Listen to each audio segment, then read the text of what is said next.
Ladies and gentlemen, good day and welcome to Everest Canto Cylinder Limited earnings conference call for the second quarter ended 30th September 2021. As a reminder, all participant lines will be in the listen-only mode, and there will be an opportunity for you to ask questions after the presentation concludes. Should you need assistance during the conference call, please signal an operator by pressing star then 0 on your touchtone phone. Please note that this conference is being recorded. I now hand the conference over to Mr. Shiv Mattu from CDR India. Thank you, and over to you, sir. Yeah, thank you, Meera. Good evening, everyone, and thank you for joining us on this earnings call organized to discuss the financial and operating performance of Everest Canto Cylinder Limited for the second quarter ended 30th September 2021. We have with us today Mr. Puneet Khurana, Managing Director, and Mr. Sanjeev Kapoor, Chief Financial Officer of the company. Before we begin, I would like to state that some of the statements made in today's call may be forward-looking in nature. A detailed statement in this regard is available in the Q2 FY22 results presentation that has been sent out earlier. I now request Mr. Puneet Khurana to start the proceedings of this call. Good evening, everybody. I warmly welcome you all to the Everest Canto Cylinders earnings call to discuss the operating and financial performance for the quarter ended 30th September 2021. As you know, our company is the largest manufacturer of seamless steel gas cylinders in India and have significant international presence. Our products have applications in sectors such as automobile, healthcare, manufacturing, aerospace, and defense, among others. Over the last 4 decades, we have delivered over 20 million industrial and CNG gas cylinders. Currently, we have an aggregate capacity of about 1 million cylinders annually in India, UAE, and United States. We are currently in process of expanding capacity in India, with India targeting 15% contribution to the country's fuel mix. Consumption of gas across the wider economy is expected to expand substantially over the next decade. Given the economy and environmental benefit of gas usage, similarly, trends that are gaining traction across the world's largest economic regions. In India, we are seeing rapid expansion of country's city gas distribution network that are slated to achieve deep and extensive nationwide coverage over the next few years. This will provide easier access to CNG for all substantial number of vehicle owners in the country. Alongside this, all the leading automobile manufacturers are making available a wider range of cars, buses, and other vehicles fueled on CNG. We see an entire ecosystem scaling up across the country, driving secular demand growth for our products. The other key dimensions on the recent demand has been from medical oxygen cylinders for healthcare sector. We have thus contributed to the best of our ability in India to fight COVID since April last year, supplying cylinders to government agencies, hospitals, and NGOs across the country in time of crisis. Currently, our India plant has been operating at close to optimal levels. Having undertaken such debottlenecking initiatives over the last few months, we are expanding capacity to move to the next level of growth.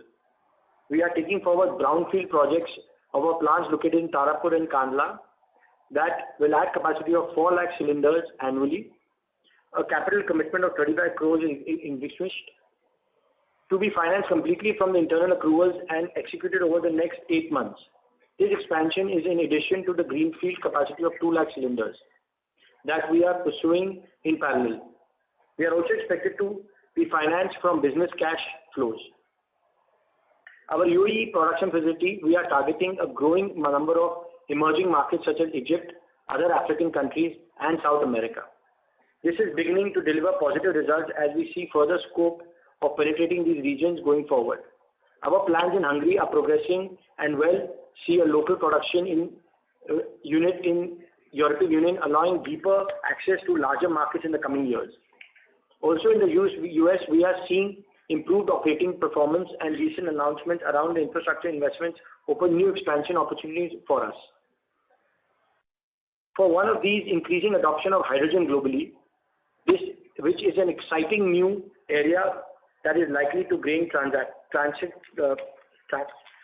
in the years to come. Coming to the financial performance during the Q2 F22, EKC maintains a strong momentum of business growth and margin expansion. Consolidated revenues expand by 71% to 421 crores. EBITDA was higher by 136% to 112 crores. EBITDA margin expanded from 19.2% to 26.5% on year-on-year basis.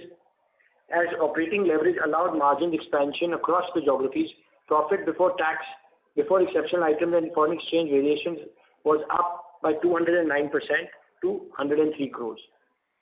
Profit after tax increased by 145% to rupees 71 crores.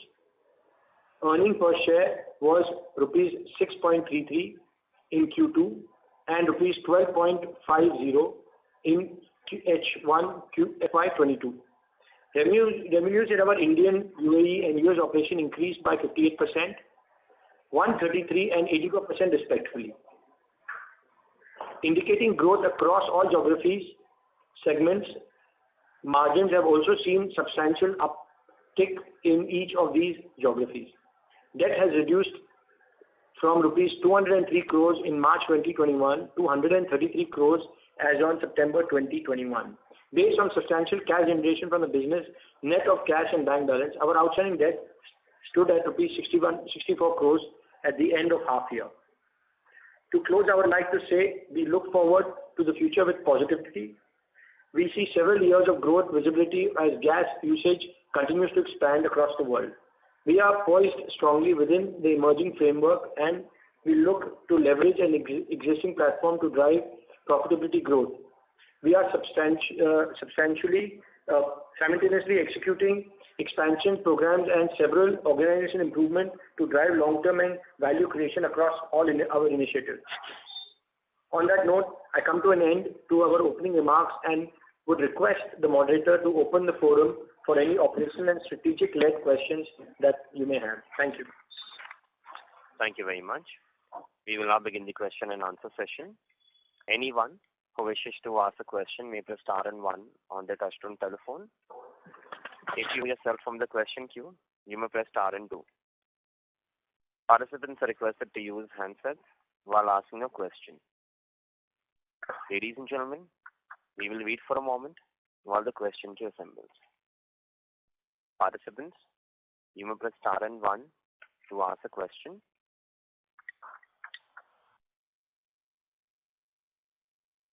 The first question is from the line of Pratik Kothari from Unique Portfolio Managers. Please go ahead. Hi, good afternoon, and thank you for the opportunity. Two, three questions from my side. One, on the capacity, I believe the debottlenecking that we were undertaking is done as of date, right? Sorry, the debottlenecking you're saying? Yeah. So we are done with that, right? We are currently working with the expanded capacity. Okay. It's still underway, and the 35 crores that we have been talking, that is an additional effort that we are putting in the debottling initiative. It should enhance the capacity. Okay, so this 35 crores also gets us another 4 lakh cylinder capacity, right? Yeah. So there's already that initiative that we've taken in the past. Yes. Adding this initiative, we are also, taking equipment that is already available in the company and, trying to expand capacity as soon as possible to, see this opportunity that's available. Fair enough. So just so we have the numbers correct, our installed capacity is about 9 lakhs as of date. We are doing one brownfield of 4 lakhs, which will come in, I believe, next financial year. Then we have another 2 lakhs, which will come in FY24, which is a greenfield capacity. And there's plan of about 2.5 lakhs in Hungary. Yeah, right. Correct. Okay. And in last call, we had mentioned that we share more details about Hungary plant today. So do we have more information in terms of what capacity, what capex that we'll be doing there? So I'll update you on that. I mean, the total capex envisaged is around 134 crores, and the investment from EKC group would be up to 20 crores. Okay. Yeah, fair enough. Fine. We expect to complete this in the next month. Okay. Okay. So this also will come on stream in FY24. Right. Yeah, and we are wanting to push this earlier, say by mid-23. Yes. Fair enough, sir. Sure. And sir, for the past few times, we have been mentioning this huge opportunity that we see because of adoption of gas in India and the CGD. So if you can just explain across the whole value chain when India as a country adopts more of or we expand more on the CGD side, adding more cities. So where all in the value chain are we present and how do we benefit? So in the value chain, of course, we are providing cylinders for the onboard on vehicles. So all the vehicles that run on CNG require a cylinder to carry the gas. Yes. That's one area that we are. And all CNG stations, they are using a bank of cylinders as an intermediate storage. Yes.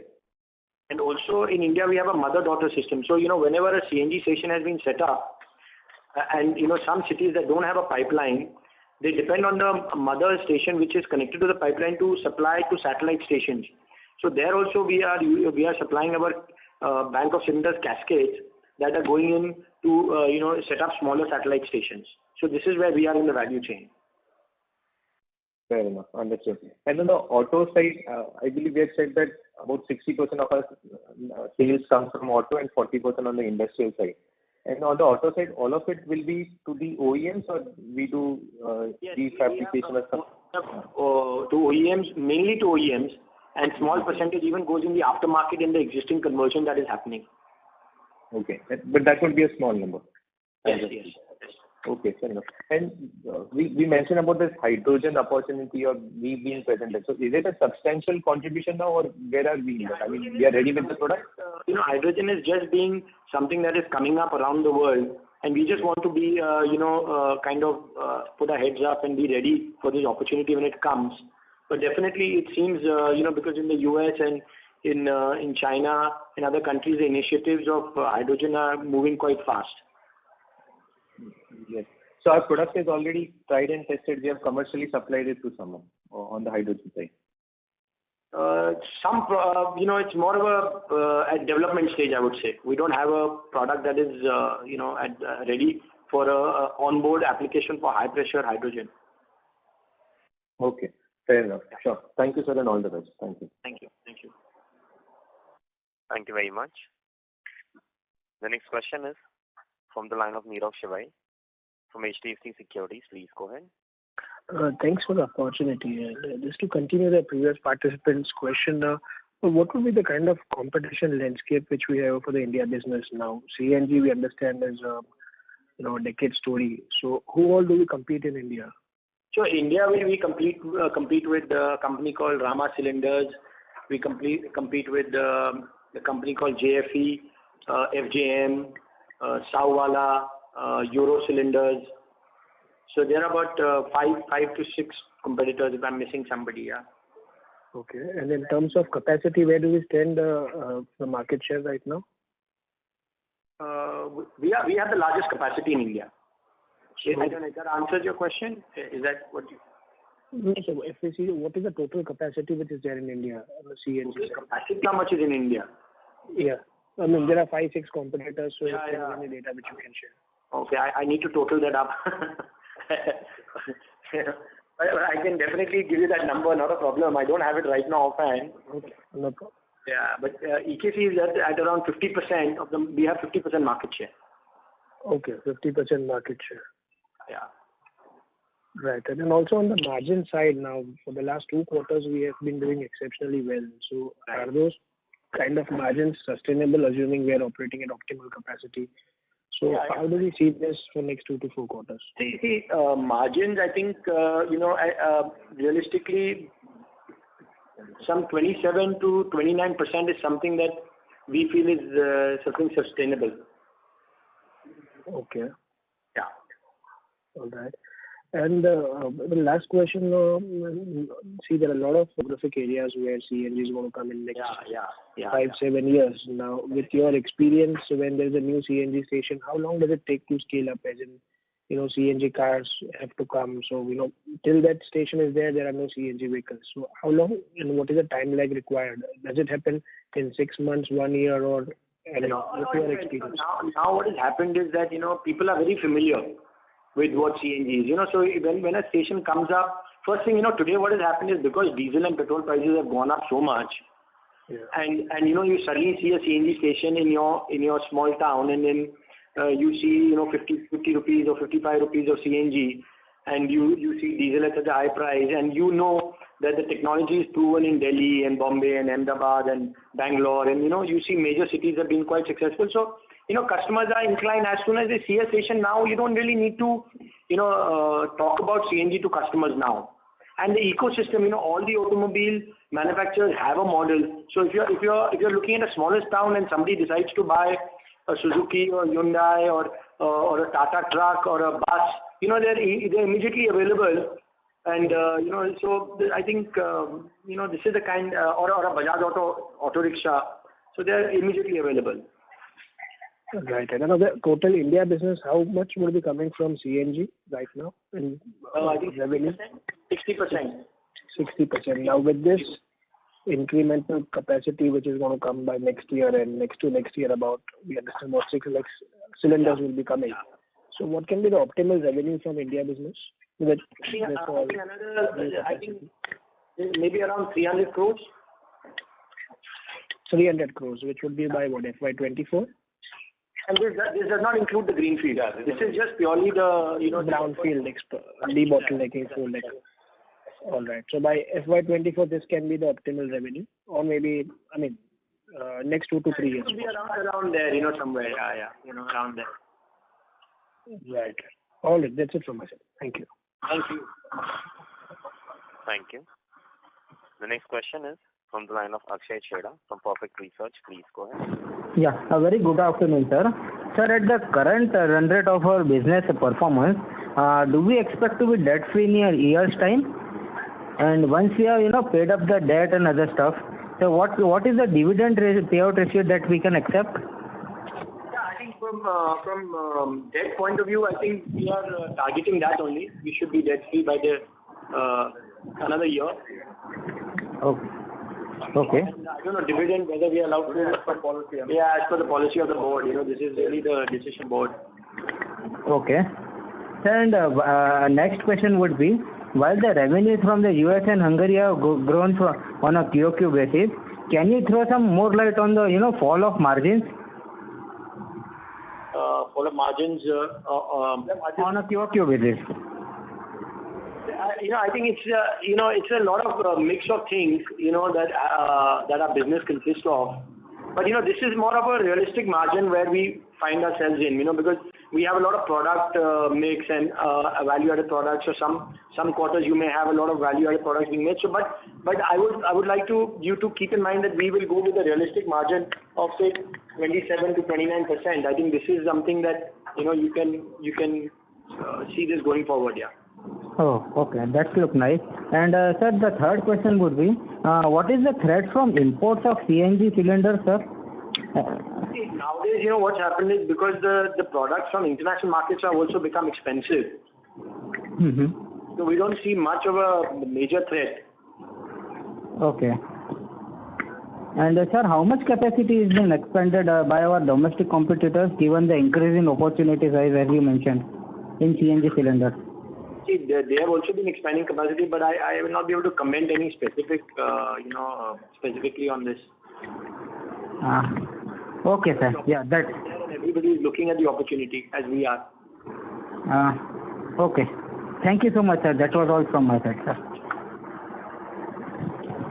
Thank you. The next question is from the line of Dixit Doshi from Whitestone Financial Advisors. Please go ahead. Yeah, thank you, sir. Thank you for the opportunity. Sir, you said that CNG cylinders contribute to 60% of the revenue, is it? Yes. And how much would be the industrial and medical contribution? So I think around 40%. Medical has been reducing, over the period of time. So, but industrial has always been, with the company. So industrial segment is a segment that has always been with the company and will remain to be a part of the product. So after CNG, industrial would be a big part of the revenue. Yeah, it always remain. Industrial has always been a contributor.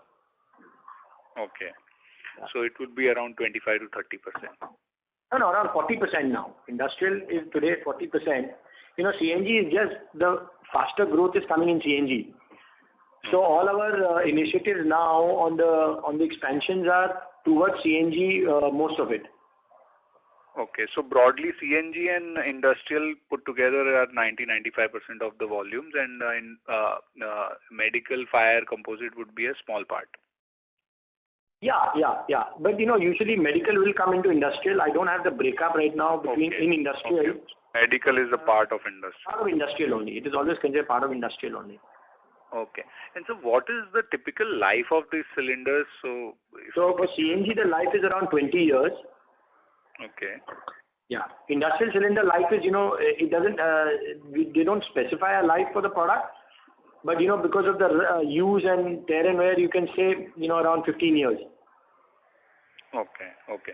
So basically the demand for industrial would be driven by capex, and for CNG the demand will be driven by the CGD network expansion. Exactly.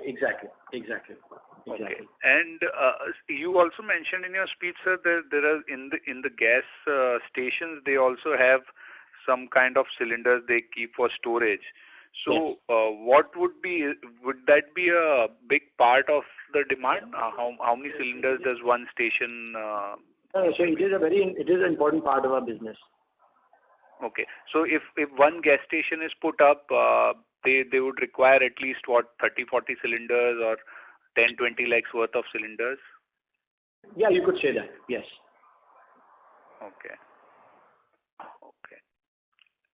Okay. And our major raw material prices have seen a lot of rise in last few quarters. So how easy or difficult is it to pass on the cost to the customer? The customers have been kind, and we have been able to pass on the cost, to the customers.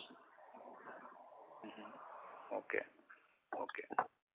Thank you. Thanks. If I have any other questions, I'll come back. Thank you. Thank you. The next question is from the line of Prakash Chandra Prabhakar, individual investor. Please go ahead.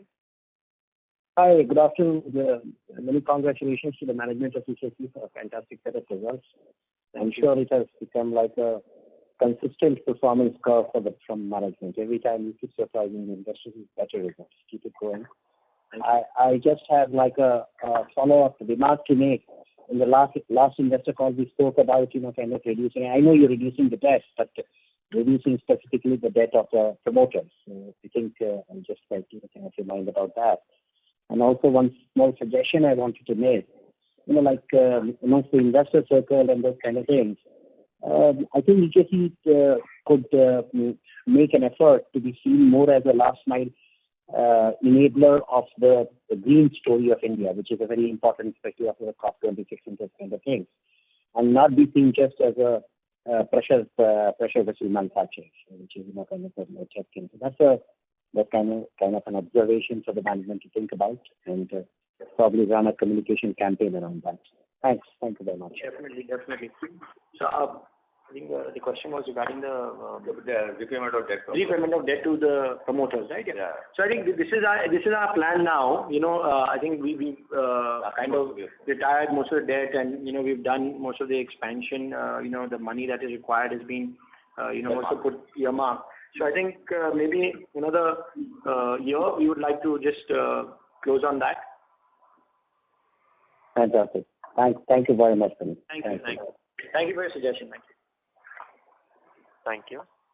The next question is from the line of Tushar Sarda from Athena Investments. Please go ahead. Yeah, thank you for the opportunity. I wanted to understand a little more. Tushar, sorry, we are unable to hear you. We lost your audio. Are you there? Hear me? Yes, now we can hear you. Yeah, sorry. Yeah, I wanted to understand a little more on the CNG for auto. What is the breakup between onboard vehicle and, in gas station of this 60% business that you have? I don't want to, put these numbers out. But approximate, if we can get some color. We just want to keep, these numbers, we don't want to get into so much detail on this. Okay, no problem. Second was, you mentioned 4 lakh cylinders you are adding as brownfield. Is that right? Because I think in the last con call it was 7 lakh plus 2 lakh greenfield. So this 4 lakh is new capex? Yes. What is the capex amount for this? So the capex amount, 35 crores is what earmarked, but there's a lot of equipment available within the company that we are using to add to this capex. Further, already a lot of investment has gone into debottling over the period of time. So, this is what. Okay, and by when would this be operational?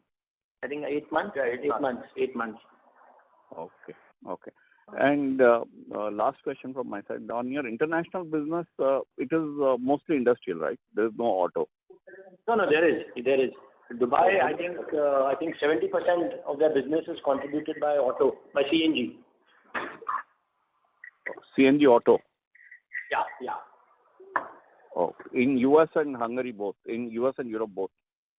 More in Dubai. US is more aerospace and defense and industrial gases. Okay. Thank you. I'll get back in the queue for more questions. Thank you. Thank you. Next question is from the line of Chetan from Alpha Invesco Research. Please go ahead. Yeah. Thank you for the opportunity and congratulations for a great set of numbers.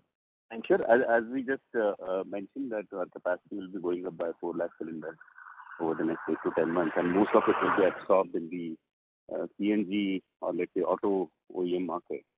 How much of it can go to, let's say, 3-wheelers versus 4-wheelers, and what is our existing revenue composition? And when we say 50-60% of the revenue is coming from OEMs, how much of it is going for 3-wheelers versus the passenger vehicles? 3-wheelers versus passenger vehicles. I don't have those numbers with me here. I don't have the exact numbers. Mm-hmm. But any ballpark idea? But the expansion is definitely will be going, portion will be going into industrial and portion will be going into CNG. Okay.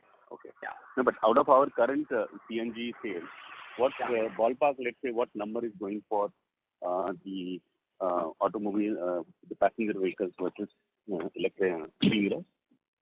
I don't have the breakup with me right now, but we can definitely give it to you. But definitely the 3-wheelers and 4-wheelers, all of them are growing quite fast. Mm-hmm. Okay. So because given the increment. Yeah. So 3-wheelers have come a long way, but the 3-wheelers used to be growing much faster before because of the cities like Delhi, Bombay. Lots of 3-wheelers have already come into major cities over because 3-wheeler has been around for the last 7-12 years. It has been there in the market. So 4-wheelers is the one that has not been there for not too much of has activities happened on the 4-wheeler. So now you see that the 4-wheeler growth is much faster than the 3-wheeler growth. Okay. But just to continue my point on 3-wheelers, what percentage of 3-wheelers in India which are getting sold are currently CNG fitted? Let's say, I think the number is very small right now. So what I'm trying to understand is I think the OEMs can give you a better number with like Bajaj or Peugeot or somebody, but I can tell you it's a large number. I would think it would be around 40-50% of their production is going into CNG now. Okay. Yeah. Because I think why I'm asking this again is because 3-wheelers are one of the first category which might just get disrupted because of electric. Because the adoption is happening quite faster on that side. Right. So, what are your views on that risk, and how do we? I think CNG is quite affordable, and if you're looking for power in your vehicle, and your electric vehicles on 3-wheeler haven't seen much. I haven't seen much vehicles right now on electric. But CNG definitely is a preferred fuel at this moment, because you do have three-wheelers being used, but mainly for smaller duration, distance travel. But if you're looking at larger, more power vehicles carrying more, like maybe a commercial three-wheeler, that are still on CNG. And CNG is more preferred, because the kind of road infrastructure in India is still not very good for electric vehicles. And again, infrastructure for electric also vehicles is not, much. Because electric vehicles have been now in India for the last, I think, now it's been almost 4-5 years I've been seeing electric vehicles. As a three-wheeler and two-wheeler are concerned. Mm-hmm. They've been here. They've been here for some time now. Okay, got it. So can our auto OEM CNG/CNG share move up from, let's say, 60% to 80% given the incremental capacity of 4-5 lakh cylinders is coming in? Sorry, I didn't understand the question. Sorry, can you? Our OEM sales are currently around 60%. CNG sales is currently around 60% of the revenues, right? Correct. 60% of the revenues or the production? You could say revenue. Okay. And production will be lesser than that. More, yeah. Okay. Okay. So currently, let's say if it is at 60%, can it be 80% going forward? Because it can. Definitely, it will. It will become, because the expansions and our initiatives are all on CNG right now. Okay. And all our commitments to all our customers are also, because we also have to commit to our customers. So we are also committing to lots of customers on what our plans are going to be, because they are also growing and expanding according to our plans. Okay. Because I think, sir, we have a big opportunity because I was just looking at the CNG vehicle population on roads. It is currently at 3.5 million. Yeah. It is nothing given the context that we have 6-7 crore registered vehicles on the road. Yeah, that number is very less. So can the conversion can the retrofitting or aftermarket become really big going forward? It is. It is already becoming bigger than the OEM business. I don't think it will be bigger than the OEM business, because OEM has wide range of products. The aftermarket is definitely going to be there for a long time, but again, all depends. Usually customer doesn't keep a vehicle for very long, 5 years, 4 years. Till then new models are coming. So that now things have changed so much. When vehicle owners, So I think OEM definitely is going to surpass. Yes, in the past, maybe 3, 4, 5 years back, yes, that was the scenario, but the scenario has changed now. The OEMs have, and especially when the diesel prices and petrol prices have gone up so much, customers want a CNG vehicle and, preferred an OEM vehicle. Mm-hmm. Okay. So let's say if you need to measure or let's say if you need to understand from where the growth will come from. So from our conversation, what I understand is we should look at the passenger vehicles and the three-wheelers or passenger vehicles. Everywhere. Passenger cars, three-wheelers, your buses, trucks, all of them. Your commercial vehicles everywhere. Okay. Just one last question from my end, sir. What can be our peak capacity utilization? Can it be, let's say, close to 100, more than 100? Because in some cases... No, I think 90 is what the best, I think, because these are all, hot working equipment, so 90% is what something you can, safely take it. Okay. So I think from in our existing capacity also we are expanding from 7 to 8 via debottlenecking, 7 lakh to 8 lakh. And from on top of 8, we are adding 4 lakh more brownfield and followed by 2 lakh greenfield, for which we are still looking for. I mean, the announcement is not concrete yet, right? Is that the fair understanding? Can we just give so this debottlenecking is already in place and it is up and running? 4 includes one of debottlenecking. So 4 includes one of debottlenecking. Oh, okay. So actually it is 7 plus 4 plus 2. So total capacity after everything that has been announced will be 13 lakh and not 14 lakh. Yes, correct. Got it, sir. That's it from my end. Thank you very much. Thank you. Thank you. The next question is from the line of Sunil Jain from Nirmal Bang Securities. Please go ahead. Yeah, thank you for taking my question, sir. First of all, about the margin, you were indicating that 27 to 29%. That is at India or standalone level or at consolidated level? Standalone. Yeah, I stand corrected. Standalone, yeah. Okay. And another question about Saudi operation. What is the capacity we have there, or how much peak revenue we can generate from there? I think around 2 lakh 40. Yeah. 240, 50 CR. 240. Yeah, around say 300 CR, 300 crores. 300 crores. And how's the order booking? Because we are seeing some revival over there in last 2-3 quarters. Yes. So how's the order booking over there? Very good. Order book is very strong there. Yeah. So whatever the revenue we have achieved, we can improve or can at least sustain those levels. Yes. Okay. And last question about the US operation. So we had seen last 2 quarters revenue improving. So is that pickup in the from the defense side and all is continuing or? Yes. It looks quite positive. So I think it will continue. So if you can just explain a bit on US side, how's the things are improving. We were facing a lot of problem over there. US business is all based on projects, and the projects are coming back. The order book is moving. It was not moving before. Now it's moving. The orders are there, but it was not moving because of many reasons like COVID, government change, lots of certifications. There were a lot of things that were happening locally, but now everything is streamlined, and we are quite positive that things should continue. So the 40-50 crores revenue what we are doing over there, so we have enough order booking for that, and even now clients are. The order book is there. Order book is not a problem in the US. They always have an order book. Only thing is, a customer pickup, because see, we are supplying to lots of defense projects, lots of other things. So if the big projects are delayed, then definitely we are a part of a big project. So definitely that will hamper our supplies to the customer. Okay. And these now the order book are now getting executed or customer is picking. Exactly. The order book is moving now. Okay, so thank you very much. Great. Thank you. Thank you.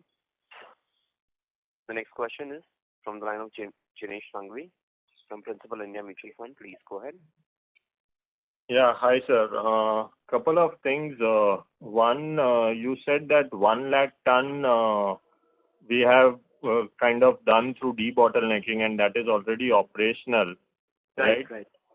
So if I have to look at say June quarter to September quarter, what has been, is that 1 lakh ton fully operational or is it partially operational? How has that been? And what was the capex that we have incurred for this 1 lakh ton? That was one. Second is because the earlier guidance that you had given was 45 crores for a 2 lakh ton capacity. No, see, the thing that we had said was that that we have a lot of equipment available from the other plants that we have moved. Right. So that is where the equipment was available to us, and we have added that equipment into a capacity. Okay. So that's how the cost was already there in the books. The cost is already there in the books. Okay. So if I have to understand it correctly, say from 7 to 11 is what we will be. Sorry, 8 to 8 plus another 5 is what we will be doing. Right, yes. Additionally to reach 13, which includes this 4 lakh tons plus another 1 lakh ton of debottlenecking. Yes, numbers. Cylinders, yeah. Number of cylinders, right. And what will be the combined capex for this when we say, because 4 lakhs is for 35 crores, so additional 1 lakh ton will be what additional capex out there? Another 100 crores. Okay, 100 crores. Okay, and this does not include the greenfield one? Includes greenfield. So, sir, I'm getting a bit confused. So, if you can just run me through the entire expansion plan, what is it, and how it will go about, along with the capex. If you can give me the timelines year-wise, when it will get commissioned, and the capex for each of these years, sir. Okay. So now, so first we announced the capex for 35 crores. That is going to take us 8 months. That is going to give us a capacity of 4 lakh cylinders. Right. Right. Now the debottling plant, the greenfield is 45 crores. That is going to give us 2 lakh cylinders. Okay. Yeah, and timeline, the greenfield is going to take at least 18 months. This is going to take 18 months. Okay. This 45 crore of greenfield will take 18 months. Yes.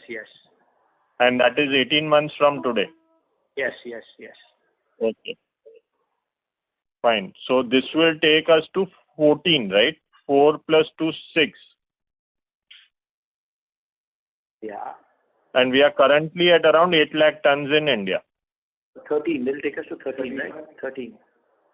We are currently 7 in India now. Yeah, 7 and 6. Okay.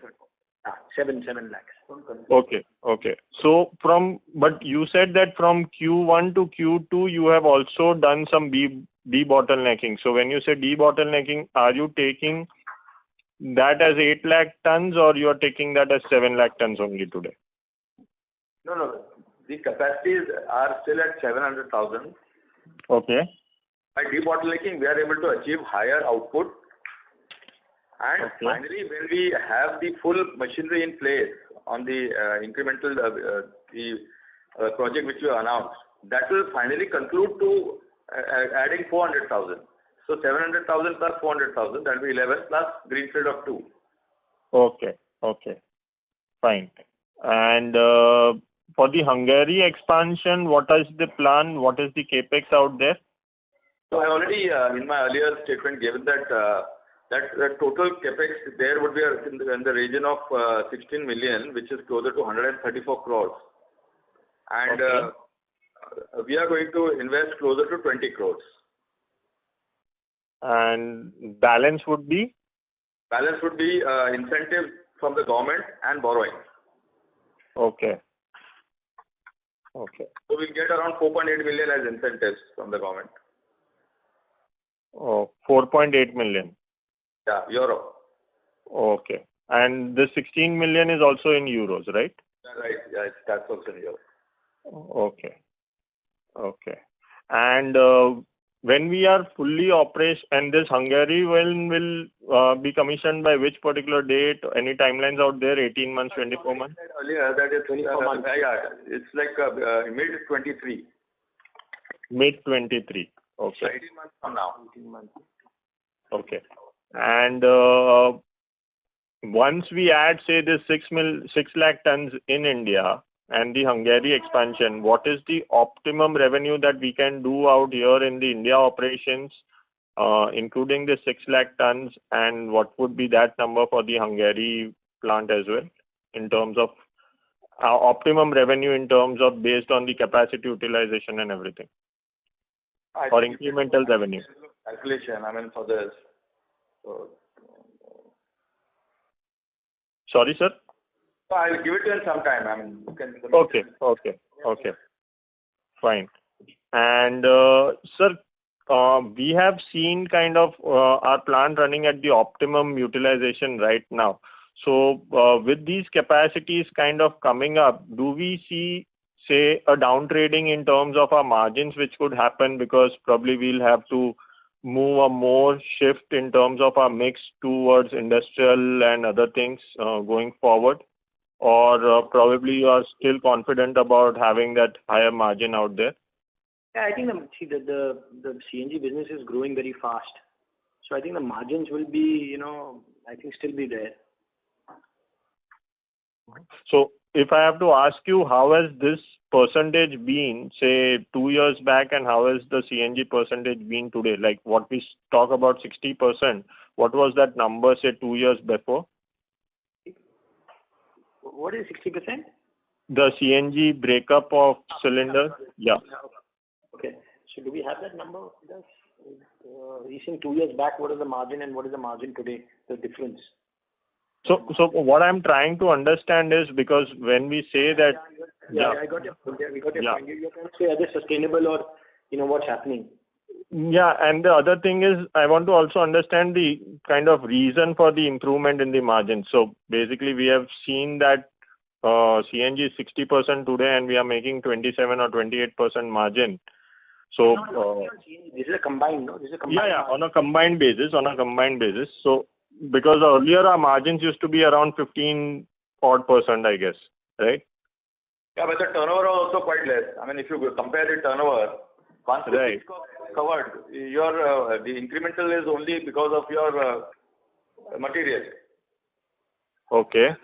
High level of incremental revenue which you have. So that's largely to do with the increase in the material cost, right? No, not material. He's saying increase in the capacity. So the capacity has been increased, and the base is remaining the same. Right. Fixed costs are more or less the same, but the revenues have gone up. So we've been able to achieve, because of the product. Higher EBITDA. Yeah, product value addition and the product choice of product that we have planned to manufacture has given us a higher sales and higher EBITDA.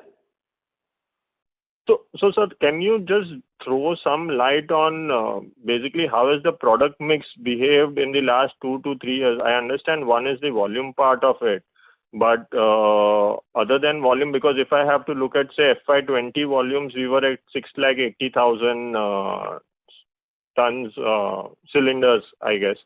19 was also something in terms of similar quantum. I'm not sure how the number of cylinders were in FY21. So if you can, because my sense is that in FY21 also it was kind of 710,000 or something odd in terms of number of cylinders. So naturally there is a mix change which has played a role out here, which has helped us in terms of margins more than the number of cylinders, right?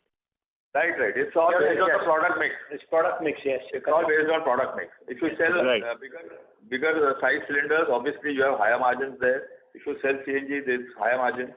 So I think it's a mix of the product mix which gives us incremental EBITDA. Yeah. So if I just wanted to understand how has that mix changed in terms of value addition percentage or something, if you can share. What was it 2 years back and what was it today as on date? See, lots of value-added products have come into the mix, as per CNG is concerned, industrial concerned, so there's a complete mix of products, high value-added products that we have put in. And so that is where you see this, growth coming from. Okay. Fine, maybe I'll take it offline, sir, probably. And any increase in staff cost and other things that we could see along with the increase in the volumes that we are targeting? Not really. Not too much. Not really. So any other places so what could be the increase per se in terms of our cost matrix other than the raw material cost, which probably will grow in line with the volume growth? What are the other variable costs which could see increases? Okay, yeah, general, increase. There will be some general increases. Yeah. Okay. Fine, sir. I think. Thanks for all your questions. And if you can just share that revenue number maybe later on, that one could. So you can get in touch with Sanjeev, our CFO. Okay. No, he can probably, you can have a one-on-one meeting with him, so you can, all these questions, can go into more into detail. Sure, sir. Fine. That was pretty helpful. Thanks a lot, sir. Thank you. Thank you. The next question is from the line of VP Rajesh from Banyan Capital Advisors. Please go ahead. Yeah, hi. Thanks for the opportunity. So one question was, what was the capacity utilization in the current quarter in different geographies? So you could say in India it was 90%. I think in Dubai it was around 70%. In US, what is it? 40%. Okay. And then the second question is, you said your margins in the standalone, that is Indian business, will be around 27 to 29. So once you look at the overall margin, what is the guidance for the consolidated entity? What is the consolidated for? I think it was around 22. Maybe 22 to 24%. Okay. All right. Thank you. That's all I had for now. Thank you. The next question is from the line of Rajiv Jhawar, individual investor. Please go ahead.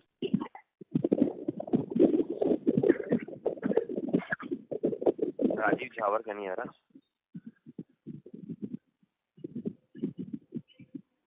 Rajiv Jhawar, may I request you to go ahead with the question, please? Due to no response, we move on to the next participant. The next question is from the line of Hasmukh Jain, individual investor. Please go ahead. Hello. Are you able to hear me? Yes, we can hear you. Yes. Yes. Congratulations for the great set of numbers. My question is regarding the raw material sourcing. As you have mentioned that you have 100% dependence on China for raw material. So due to the power outage, what's the situation? Are you facing any trouble in sourcing the raw material? And what's the price scenario? Sorry. Raw material sourcing, definitely there are challenges. But, we have been planning so much before this power outage because we were facing a lot of logistic challenges from China anyway. Okay. The delays in the vessels. So lots of planning has gone in, on the ordering aspect. So we are not facing as such any outage and shortage on raw material front because, we've been planning and, doing much in advance because, anyway, all our material was imported. And so, we had to do much more planning. So we have done that. So we are well secured as far material is concerned. Okay. And what about price scenario? Any increase in the costs? Yes. Price of steel continue to increase. Okay. And any future plan to just diversify this geographical concentration for the raw material sourcing? Do you have any?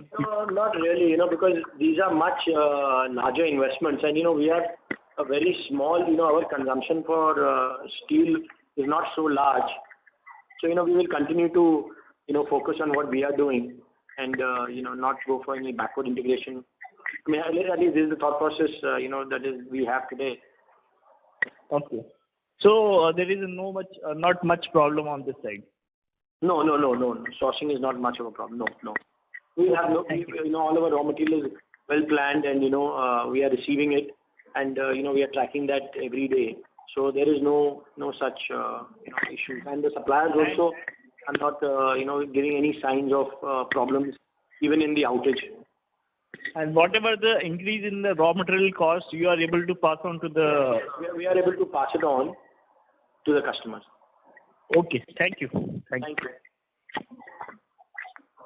Thank you. The next question is from the line of Chetan from Alpha Invesco Research. Please go ahead. Yeah. Thank you for the opportunity again, sir.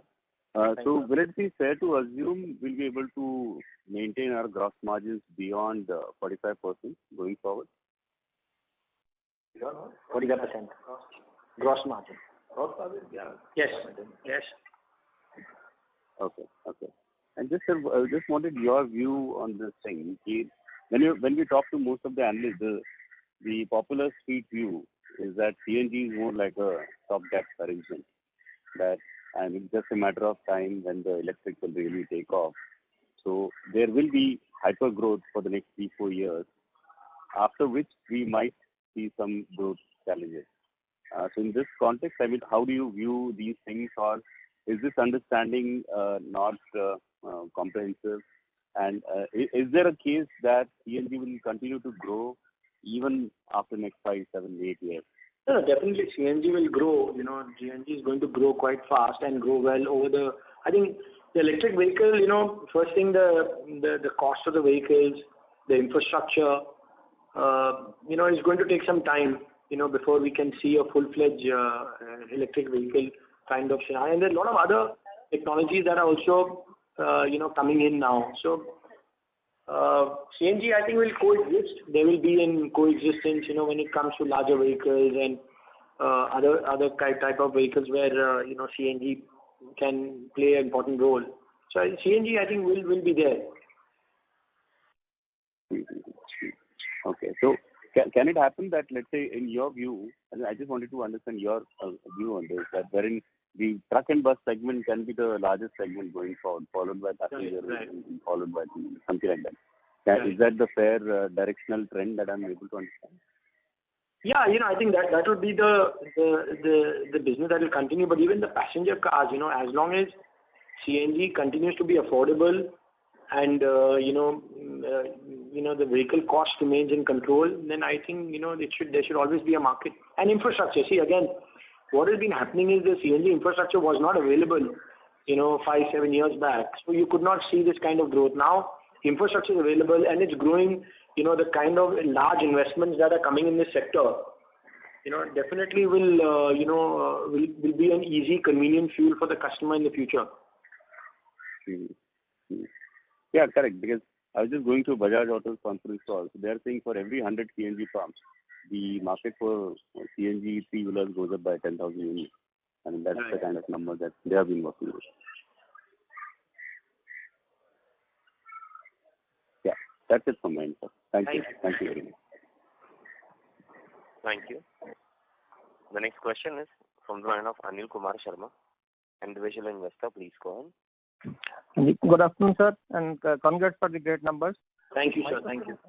My question is, we are giving good numbers for the last many quarters, and our numbers are increasing. But any strategic investors, good investors are not coming. It is not in our hands or your hands. But my point is, can we go for something like investors calls at different places so that we can show the numbers to them? So definitely we'll take your suggestion and we'll definitely. All other companies, good companies are doing, and future is at least medium term to long term future is good. We can actually the required numbers, but investors are not coming. Hello. Yeah. So see, we are definitely, as a company, we are trying to communicate with the investor community on a continuous basis, and we are consistently giving the results. So I think it's just a matter of time that we'll have a good investor base. Yes, definitely. Numbers are good, and it is just a matter of time. But from our side, actually, you can do some try. We can try so that different calls. For sure. Okay. Thank you. And my request and from next year, can we expect the good dividend? This time also we could have given a dividend, much higher dividend. But next time, dividend policy should be there so that we can expect. This is required. This is what investors want, actually. Right. No, we'll definitely keep it in mind, and we'll give a suggestion to the board on the higher dividend. Now we are debt free. Our cash accruals are good. Our expenses are not very high side. We have cash accruals. So it should be distributed. That gives the credit to the company. It is a waste. Yes. Yes, this is all from me. You have good numbers, and I wish you again. I hope that the next half year will be better than this. Thank you. Thank you so much, sir. Thank you. Thank you very much. The next question is from the line of Sonal Minhas from Princeton Capital Management. Please go ahead. Hi, sir. Am I audible? Yeah. I had a question on maybe if you could give some guidance around the pickup in demand you're seeing from the CV side. How is the order booking looking? And maybe just looking for some subjective input on that. Yeah, the order book is quite strong in the CV sector for CNG. Okay. And is that something which is you see happening maybe for a year or two, or just yeah, they definitely, because with these diesel prices and the Euro 6 norms, CNG has become a preferred fuel, which the adaptation can be very quick, and the results, so it's a nationwide phenomenon now that because the amount of CNG stations that are coming up on a daily, monthly basis, that the customers can the people can see it at large, and more and more customers can come into the fold for CNG. Okay, got it. And the capacity that you are adding up, as you were explaining to people before, is that something which will be bifurcated based on the product line, or just you seeing, let's say, a disproportionate allocation in one product category, let's say a passenger vehicle or CV, which with this capacity will be dedicated to? Just trying to understand that.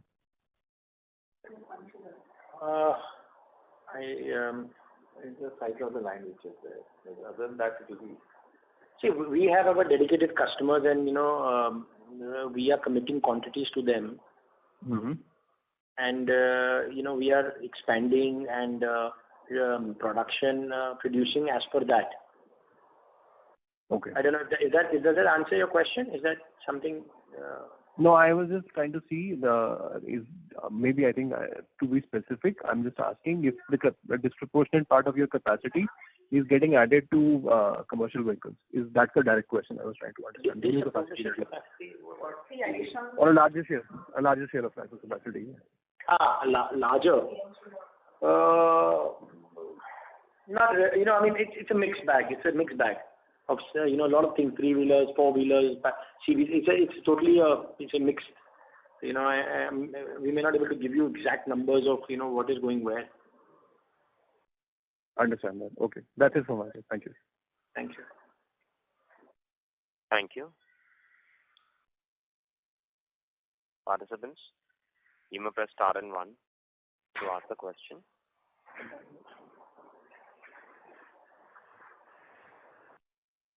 The next question is from the line of Kaushal Sengupta, individual investor. Please go ahead.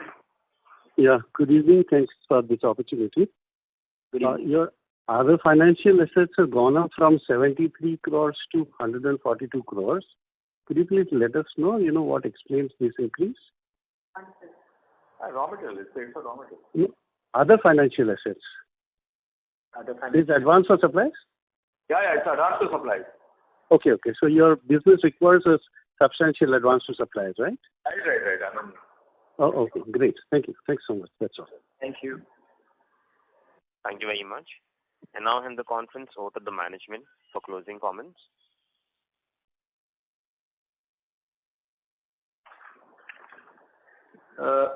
Thank you once again for your interest and support. We will continue to stay engaged. Please be in touch with our investor relation team, CDR India, for any further details or discussion. Looking forward to interacting with you soon. Thank you so much.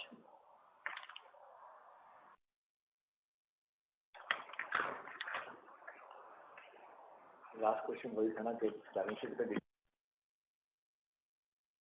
Thank you very much. On behalf of Everest Canto Cylinders Limited, that concludes this conference. Thank you for joining us. You may now disconnect your lines. Thank you.